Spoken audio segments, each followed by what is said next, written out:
Vous avez vu à l'écran, vous arrive-t-il de faire des remontrances à Dieu? Et si vous voulez ouvrir dans vos Bibles, c'est dans Job, le chapitre 13 à 20. De temps en temps, vous pouvez regarder les références. Mais ce matin, vous allez réaliser, vous allez remarquer que j'utilise pas mal le français courant, la Bible en langue courante, français courant, comme on dit souvent. Pour que ce soit un petit peu plus éclairé sur la signification de certains textes. C'est un français qui est un peu plus simple et je l'utilise pas mal dans ce message-là, par exprès pour relever certaines grandes vérités. Le verset que je vais mettre ici, mais premièrement la question, vous arrive-t-il de faire des remontrances à Dieu? Il y a peut-être ce qu'on prend pour être des remontrances à Dieu. Je pense que c'est une réaction à ce qui se passe dans les lieux célestes.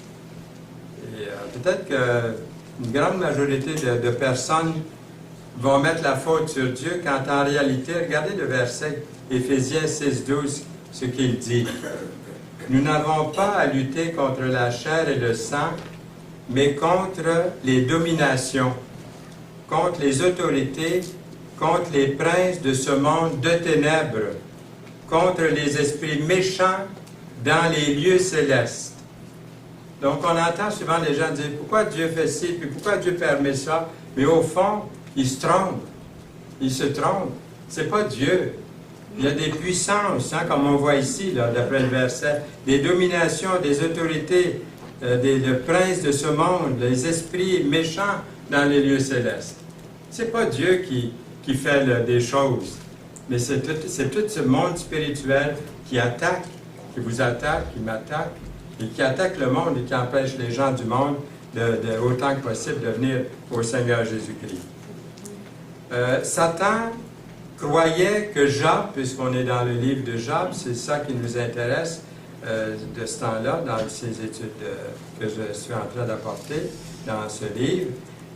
Satan croyait que Job servait Dieu uniquement à cause de toutes les bénédictions ou des bénéfices dont il jouissait et que dans ces derniers, à cause de ces bénédictions, il finirait par abandonner. Job, Satan disait, bon, il va finir par abandonner la foi, il va maudire Dieu. C'est ça le but de Satan, de faire accuser Dieu. Vous voyez comment Satan agit. Et ça, c'est l'esprit qui est dans le monde. Est-ce que vous le constatez aussi? L'esprit qui est dans le monde aujourd'hui, où l'on voit, tout revient au matériel, où tout revient à l'homme, au cœur de l'homme, aux pensées de l'homme, à la volonté de l'homme. Je me rappelle, durant Mission Québec avec Billy Graham, en 1990, j'étais président de ce conseil, et puis souvent j'avais des appels des journalistes. Je ne vous les nommerai pas, il y en a encore qui sont à la télé. Alors, si je vous les nommais, vous les reconnaîtriez tout de suite. Plusieurs m'ont interviewé à la radio. Et la première question qu'ils demandaient, ils disaient, « Monsieur Saint-Louis, ça vous paye combien, ça? » Et là, je vous dis franchement, c'est la réponse que je donnais, j'ai dit, je fais le travail bénévolement. Je ne suis pas payé pour faire ce que je fais là. Ce n'est pas l'association de Billy Graham qui me paie. Oui, mais pourquoi vous faites ça? Il disait. Il y avait toujours la méfiance qu'il y avait de l'argent, tout ça. Ou il finissait par dire, oui, mais Billy Graham, il remplit les poches, il se remplit les poches en venant à Montréal. Ça, c'était la sorte de question qu'on posait. J'ai dit, je vais vous dire quelque chose, peut-être que je ne suis pas supposé de vous dire, mais j'ai dit, ça prenait 50 000 $ pour partir. Puis les églises au Québec, on n'avait pas le 50 000 $.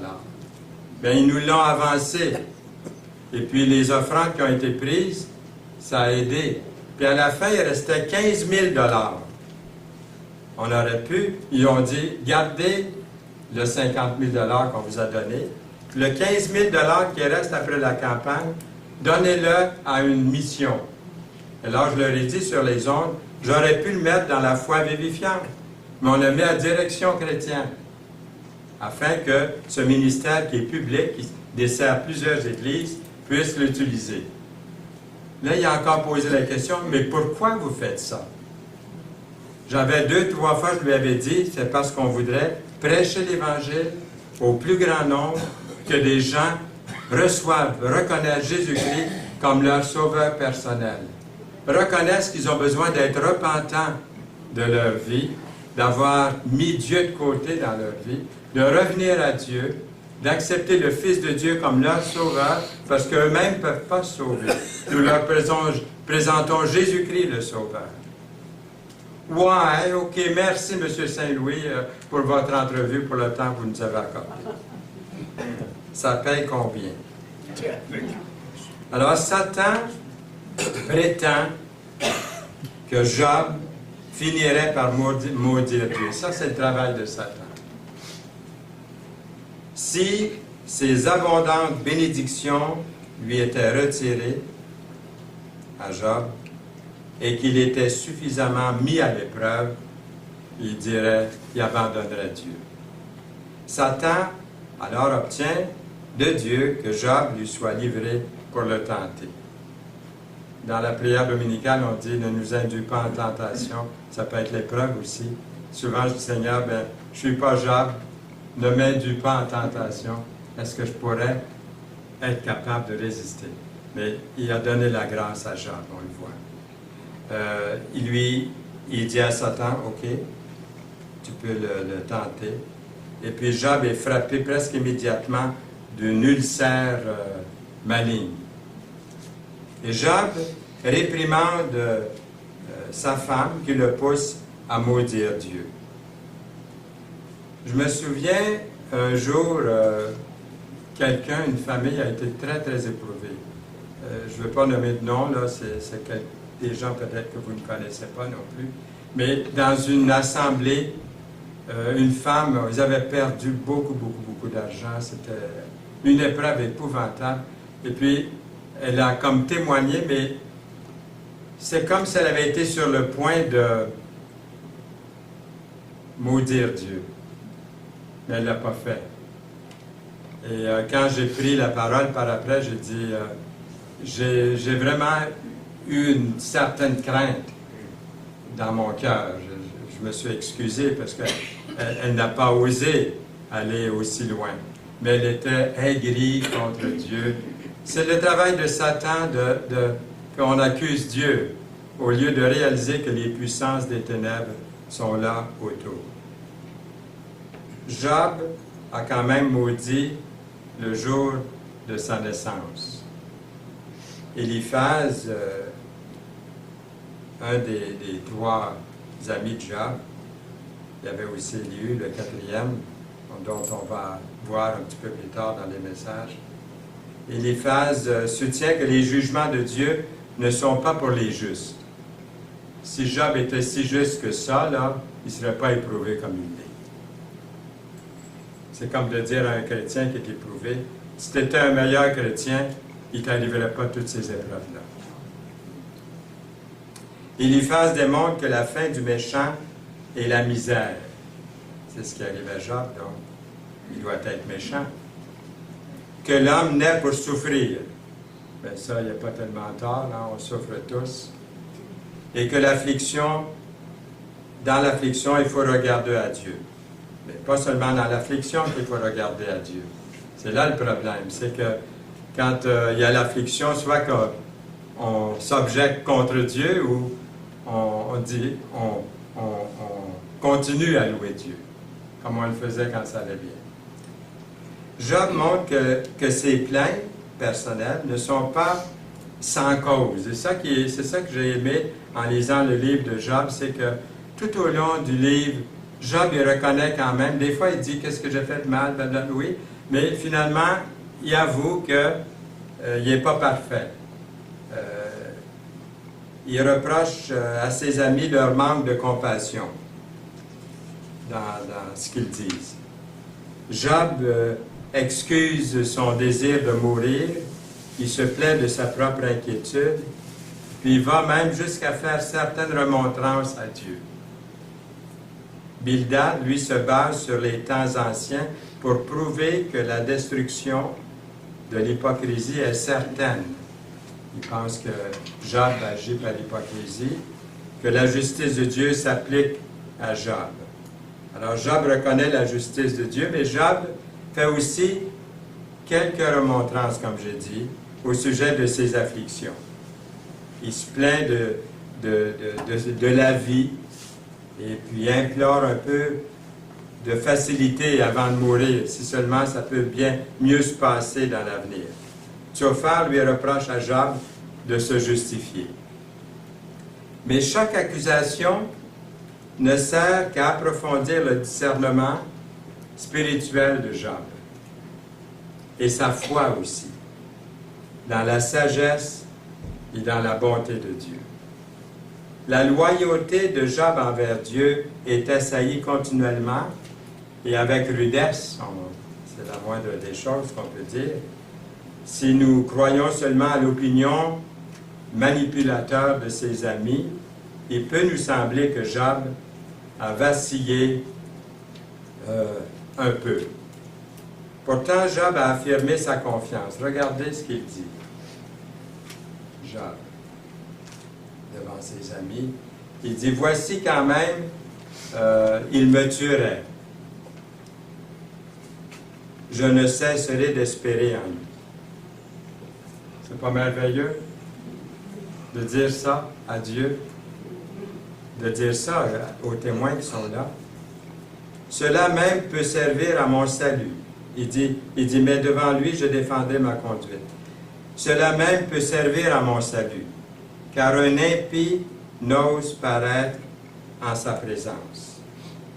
C'est Job 13, versets 15 à 16. Écoutez mes paroles, prêtez l'oreille à ce que je vais dire. Me voici prêt à plaider ma cause. Je sais que j'ai raison. Dans le verset 17 et 18 du chapitre 13 de Job. En d'autres mots, c'est comme si Job disait que Dieu me tue, s'il le veut.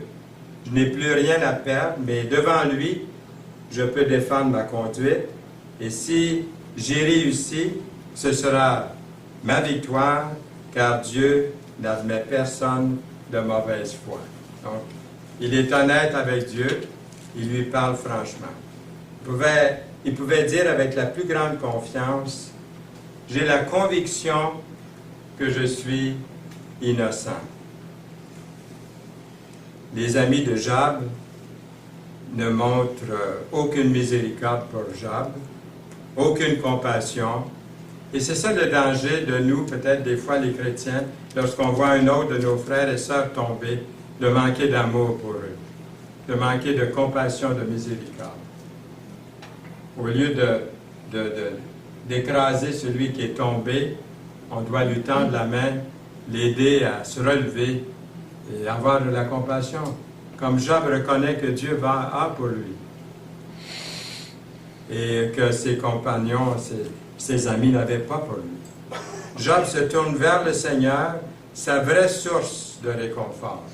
Même si tous nous abandonnent, puis des fois même on se dit, ils ont raison de m'abandonner, je ne suis pas parfait, j'ai eu des échecs, j'ai péché, j'ai fait mal, je suis tombé, on m'accuse. Ils ont raison dans le fond. Mais il manque donc de compassion. Il manque donc de miséricorde. Il manque donc d'amour. Job se jette à la merci de la justice du Dieu éternel. N'est-ce pas que c'est ça qui est notre refuge, à vous et à moi, lorsqu'on se sent abandonné, même à cause de notre faute? Job exprime une foi inébranlable dans le fait que sa vie est entre les mains de Dieu.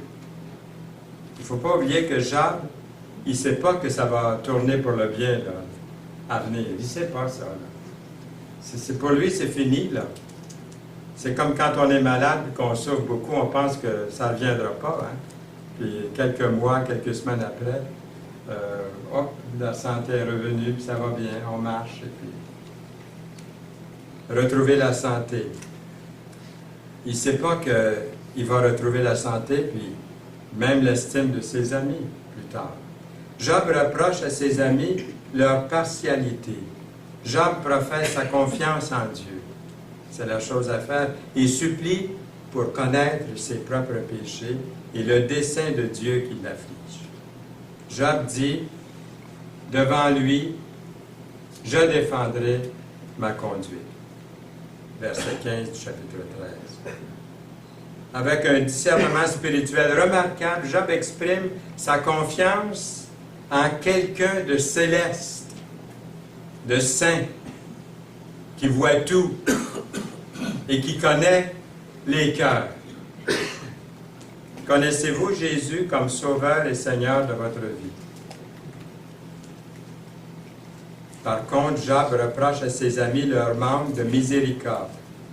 Job maintient qu'il est innocent. Job ajoute, « Ah, que mon témoin, on en parlait dans le dernier message, « Ah, que mon témoin arbitre entre Dieu et moi. » Comme on le fait sur terre entre un homme et un autre, au verset 21 du chapitre 16. De nouveau, Job a une révélation assez étonnante de la nécessité que le Fils de l'homme, le Seigneur Jésus-Christ, représente l'homme pécheur devant le Dieu saint. C'est une prophétie, c'est quelque chose, il y a comme cette intuition, il y a un témoin, il y a un arbitre, il y a quelqu'un, il y a un rédempteur. Nous lisons dans Hébreux 7, 25, c'est pourquoi, en parlant de Jésus, il peut sauver définitivement ceux qui s'approchent de Dieu par lui, car il est toujours vivant pour prier Dieu en leur faveur. J'ai lu l'histoire suivante que vous avez peut-être aussi entendue. Pendant la guerre civile aux États-Unis, un jeune soldat avait perdu son père et son frère aîné à la guerre. Il se rend à Washington, District of Columbia, DC, comme on dit souvent, pour voir s'il pourrait bénéficier d'une exemption de service militaire afin de pouvoir rentrer chez lui, aider sa mère et sa sœur dans la plantation familiale.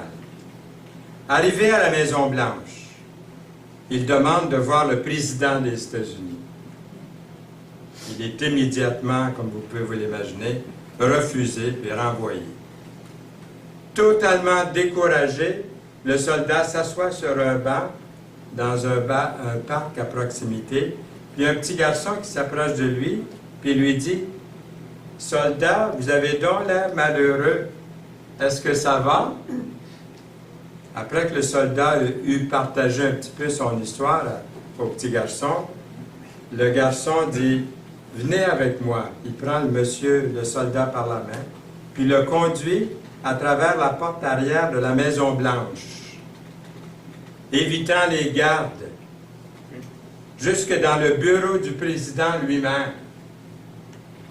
Le président Lincoln lève les yeux et demande « Que puis-je faire pour toi? » Le garçon s'appelle Tad. « Que puis-je faire pour toi, Tad? » Tad, le fils du président, répond « Papa, ce soldat a besoin de te parler. »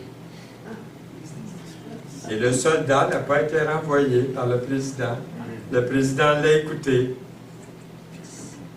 Quand Jésus a accompli l'œuvre du salut pour vous et moi, il a ouvert le chemin, le Fils de Dieu. Il a ouvert le chemin pour que nous puissions avoir accès à Dieu. Ceux qui ont placé leur confiance en Jésus, le Fils de Dieu, peuvent venir directement au Père avec leur vie telle qu'elle est. Venir à Dieu par Jésus. L'avez-vous fait? Je pose la question chaque fois parce que je ne prends jamais pour acquis que tout le monde a l'assurance de son salut. Même des fois des adultes. Même des fois des gens qui ont été fidèles à l'Église n'avaient toujours pas cette certitude.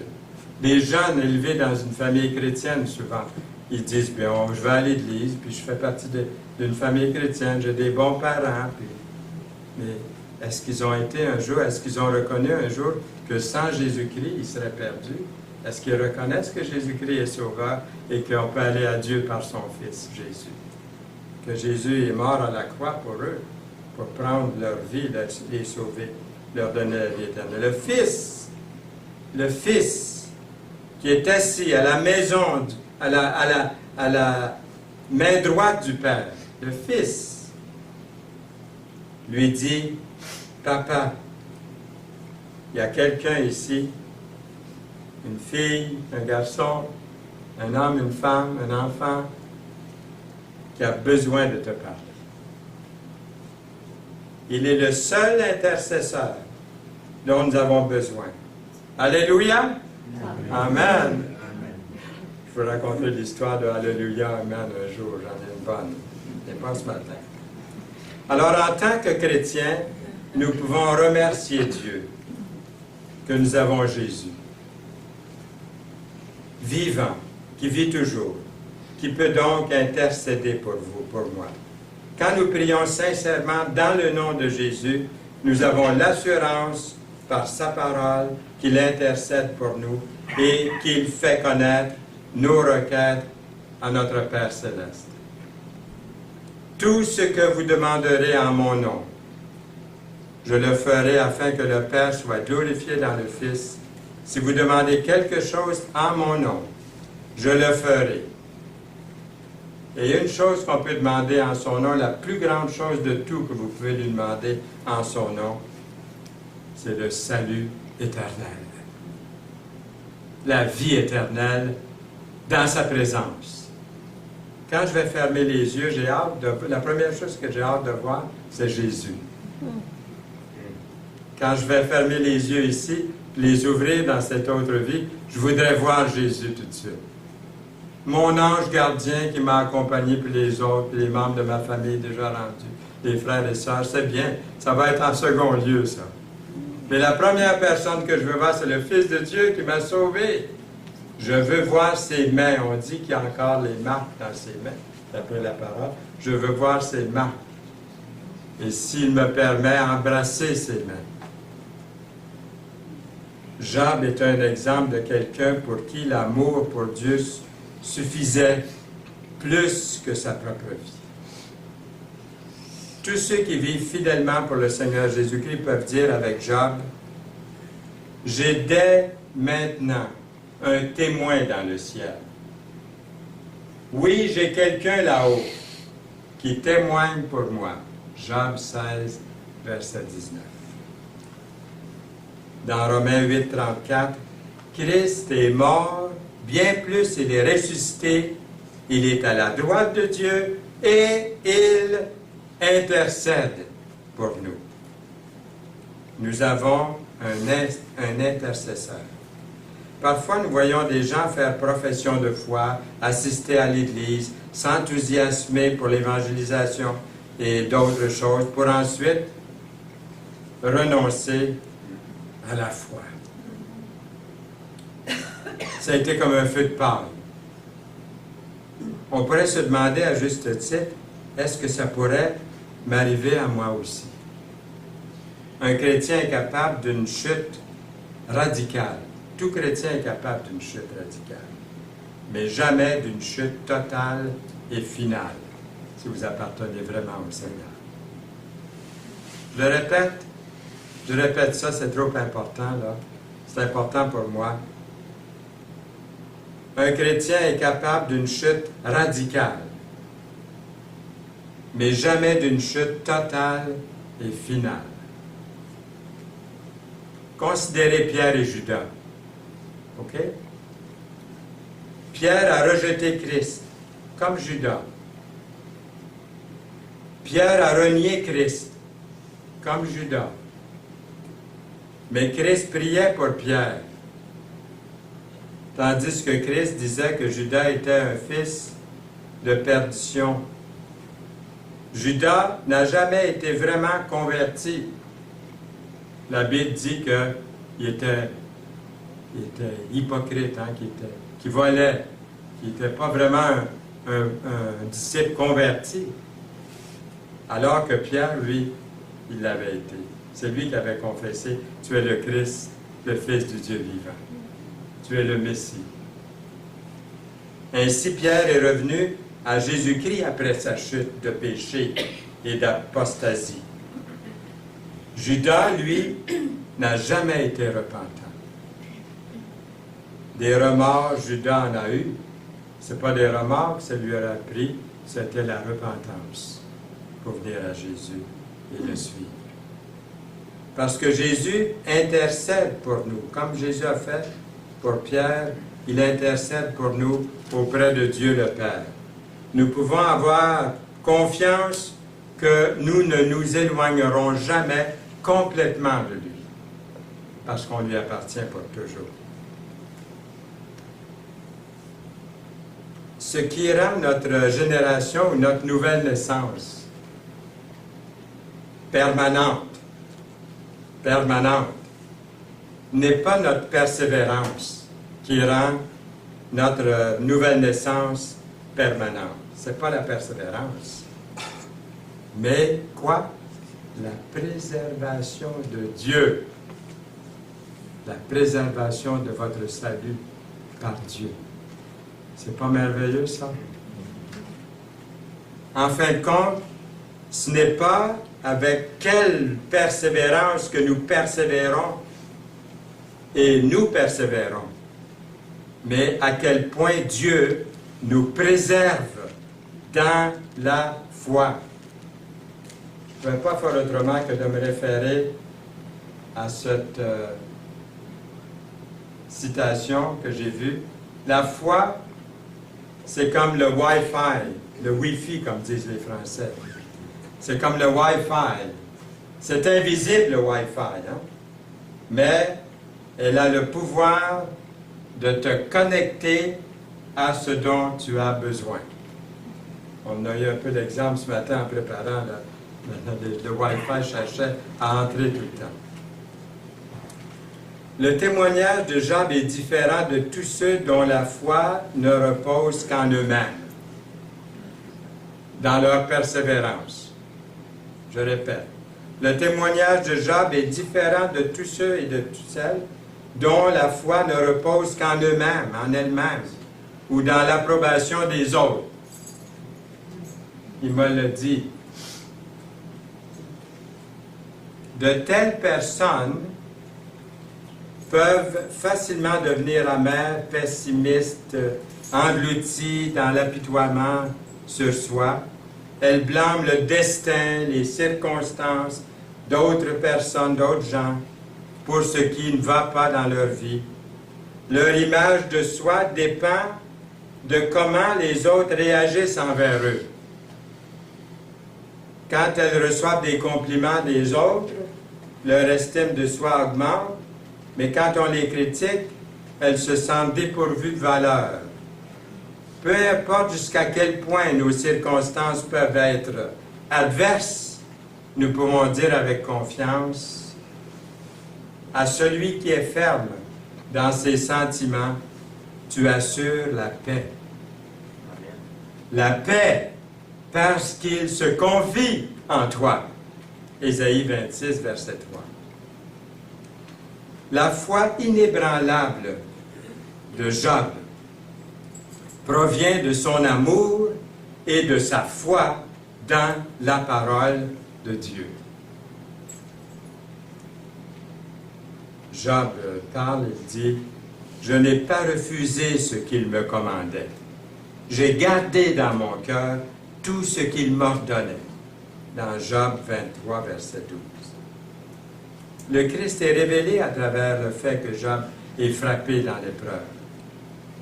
Dans le chapitre 16, verset 10, il ouvre la bouche pour me dévorer, il m'insulte en parlant de ses amis, et il me frappe les joues, ils s'acharnent tous après moi. Jésus a aussi été frappé pour vous et pour moi, par ceux qui le ridiculisaient. Un des huissiers qui se trouvait là donna un soufflet à Jésus en disant « Est-ce ainsi que tu réponds au souverain sacrificateur » dans Jean 18, 22. Jésus lui répondit « si j'ai mal agi, explique-moi ce que j'ai dit de mal. Et si j'ai bien parlé, pourquoi me frappes-tu?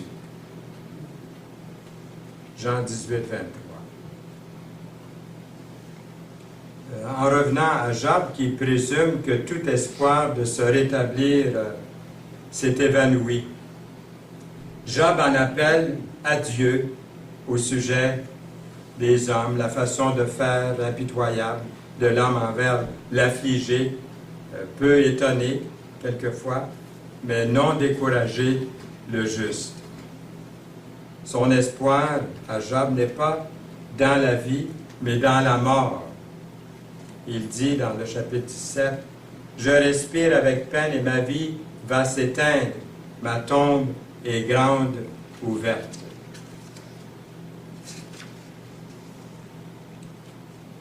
Et des versets un peu plus loin, dans le chapitre 17, « Les gens ont fait de moi un sujet de chanson. Je suis celui sur qui on crache en plein visage. Mes yeux ne brillent plus, éteints par le chagrin. Mon corps n'est à présent que l'ombre de lui-même. » Bildad a été vite pour répondre avec des paroles encore plus sarcastiques qu'il avait fait lors de son premier discours. Il croit toujours que les souffrances de Job le démasquent comme étant un hypocrite pécheur qui est désespérément pris au piège par ses propres paroles et actions. Bildad reproche à Job sa présomption et son impatience.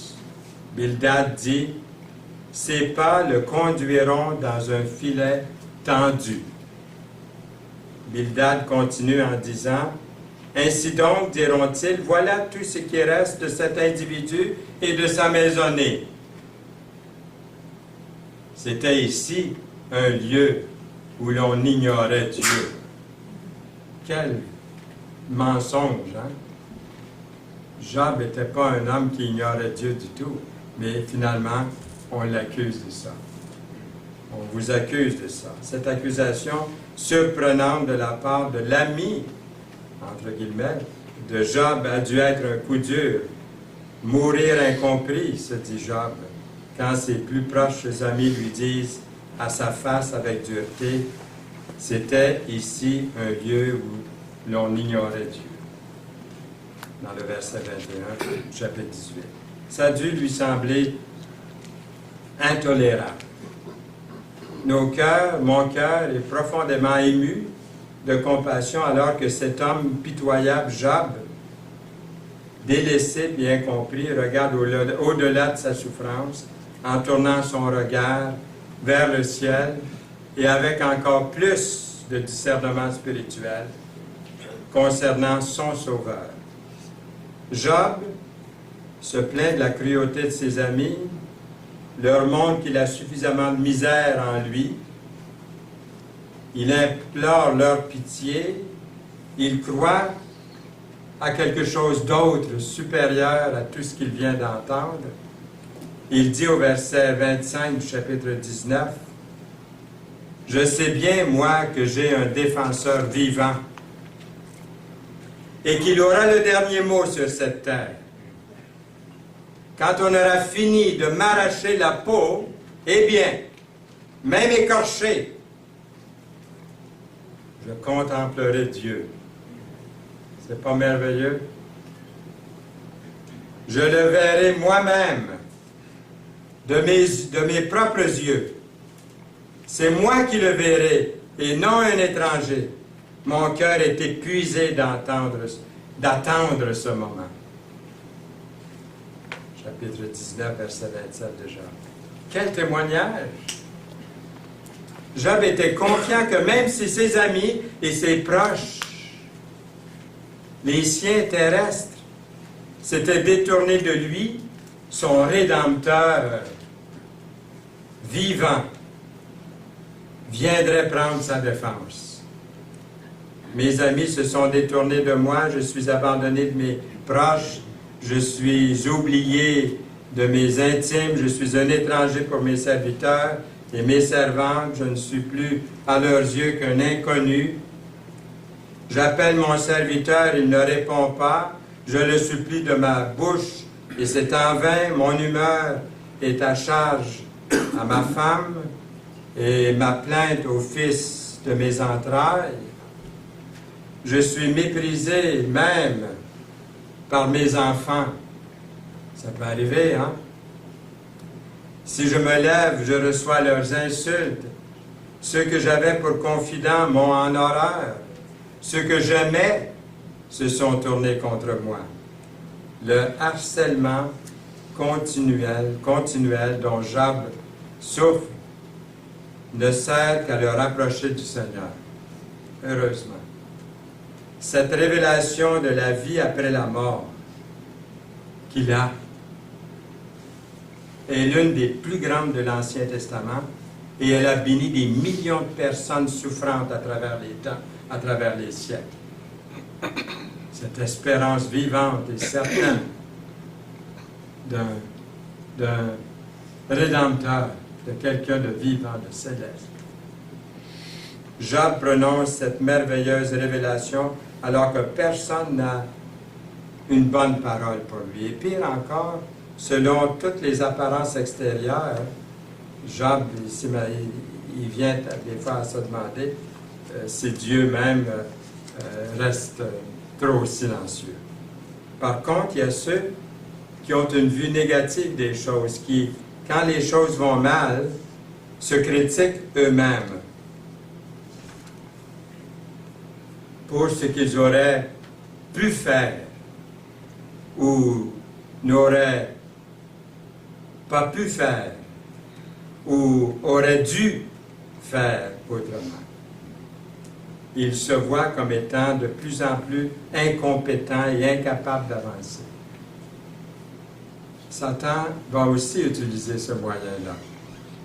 Pas seulement les autres, mais aussi de l'intérieur venir nous décourager sur nous-mêmes. C'est peut-être le pire. Ils pensent que certains,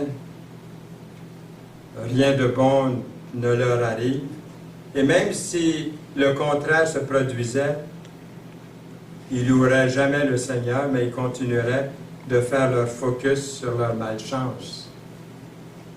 Job, par contre, peut endurer chaque mise à l'épreuve et être vainqueur parce que sa foi ne dépend plus de circonstances plaisantes, mais se fonde sur l'anticipation de l'apparition glorieuse de son Rédempteur. Et ça m'a tout de suite fait penser à ce verset. Un jour, Jésus a dit, « Vous verrez le Fils de l'homme assis à la droite de la puissance de Dieu et venant sur les nuées du ciel. » Est-ce pour bientôt? On ne sait pas, mais on pense que c'est pour bientôt. On l'attend, en tout cas, de jour en jour. Venant sur les nuées, cette fois-ci, comme le dit Marc 14, 62. Tout comme Dieu a délivré Job de son esclavage, de misère, le Seigneur Jésus-Christ vous a racheté le croyant de l'esclavage du péché. Ils sont gratuitement justifiés par sa grâce, par le moyen de la rédemption qui est en Jésus-Christ. Romains 3, 24. En lui, nous avons la rédemption par son sang, le pardon, rémission des péchés, selon la richesse de sa grâce. Éphésiens 1, 7. Et nous pouvons dire par la foi, je sais que mon Rédempteur est vivant. Job 19, 25. Je sais en qui j'ai mis ma confiance et qu'il a le pouvoir de garder jusqu'au jour du jugement ce qu'il m'a confié. Le Seigneur Jésus-Christ est révélé aujourd'hui dans ce que nous avons vu dans Job. Il est révélé comme le Rédempteur. Je sais que mon Rédempteur est vivant et qu'il se lèvera le dernier sur la terre. Job 19, 25. Le Seigneur Jésus-Christ, notre Rédempteur, nous a rachetés par son sang en mourant sur la croix. Tous les sauvés en présence du Seigneur, ils chantaient un cantique nouveau en disant « Tu es digne de prendre le livre et d'en ouvrir les sceaux, car tu as été immolé et tu as racheté pour Dieu par ton sang des hommes de toute tribu, de toute langue, de tout peuple, de toute nation. » Apocalypse 5. Amen. Amen.